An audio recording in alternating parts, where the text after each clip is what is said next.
তামুলপুৰত বনৰীয়া হাতীৰ আক্ৰমণত নিহত পতি পত্নী।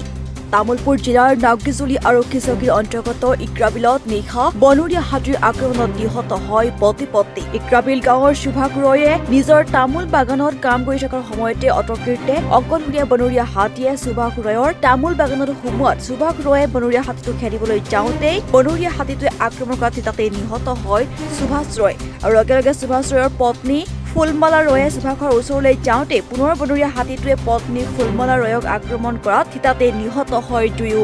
বনৰীয়া হাতীৰ আক্ৰমণত পতি পত্নী নিহত হোৱা খবৰ লাভ কৰাৰ লগে লগে নাগৰিজুলি আৰক্ষী চকীৰ ভাৰপ্ৰাপ্ত আৰক্ষী বিষয়া পাঞ্জল বৰুৱা উপস্থিত হৈ নিহত পতি পত্নীৰ মৃতদেহ উদ্ধাৰ কৰি তামুলপুৰ আৰক্ষী থানালৈ লৈ আনে।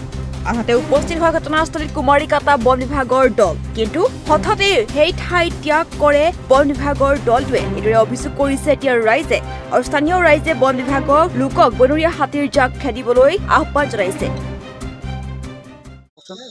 আজি ঠিক সন্ধিয়া 5 বজা মানত বনৰীয়া হাতী এটা ইফালে আপোনাৰ বৰনদী নাগৰিজুলি চাহ বাগিচাৰ পৰা ওলাই ইফালে কুম্বিজাৰ হৈ মানে চিধা চিধি ইফালে আহি কিনে এই সুভাষ ৰয় আৰু ফুলমালা ৰয় তেখেতৰ নিজৰ তামোল খেতিত কাম কৰি আছিলে।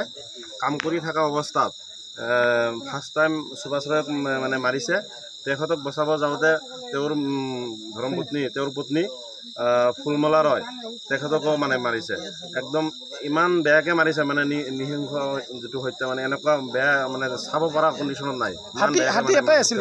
হাতী এটা আছিলে।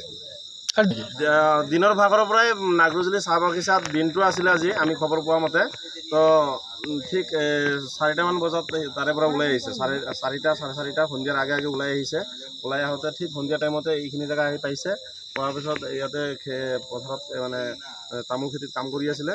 সেই অৱস্থাত মানে সুভাষ ৰয়ক আগতে আক্ৰমণ কৰিলে, তাৰপিছত তেওঁৰ পত্নী ফুলমালা ৰয়কো আক্ৰমণ কৰিলে। হয়, আজি ঠিক এসপ্তাহমান হৈছে। এসপ্তাহ ধৰি আপোনাৰ ৰাতি সন্ধিয়া হোৱাৰ লগে লগে এটা মানে বিৰাট এটা মানে আতংকৰ সৃষ্টি হৈছে। সন্ধিয়া হ'লে ধাননি পথাৰ, তামোল বাগান, চাহ বাগান এইবোৰ মানে একফালৰ পৰা তহিলং কৰি গৈ আছে।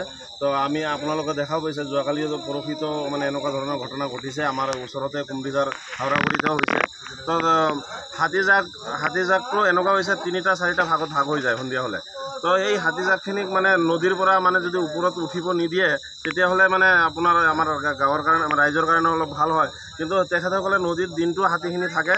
এই হাতীখিনিক যদি ফৰেষ্ট বা বন বিভাগৰ মানুহে যদি খেদি পাহাৰৰ ফালে পঠিয়াব পাৰে তেতিয়াহ'লে আমাৰ ৰাইজৰ মানে সকাহ হ'ব। অলপ এনে ঘটনা নহ'লে আৰু হোৱাৰ সম্ভাৱনা আছে। এনেকুৱা ঘটনা নহ'লে সদায় হ'ব। মানে আজিও যিটো হাতীয়ে মানে অকলশৰীয়া হাতী এটা হাতী যদি দুজনক মৃত্যু মানে মাৰি থৈ গৈছে, এই হাতীটো এতিয়া কাউলীৰ ফালে গৈ আছে।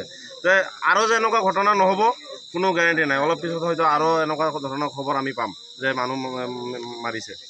এতিয়া তামুলপুৰৰ পৰা প্ৰশান্ত ৰিপৰ্ট DB নিউজ।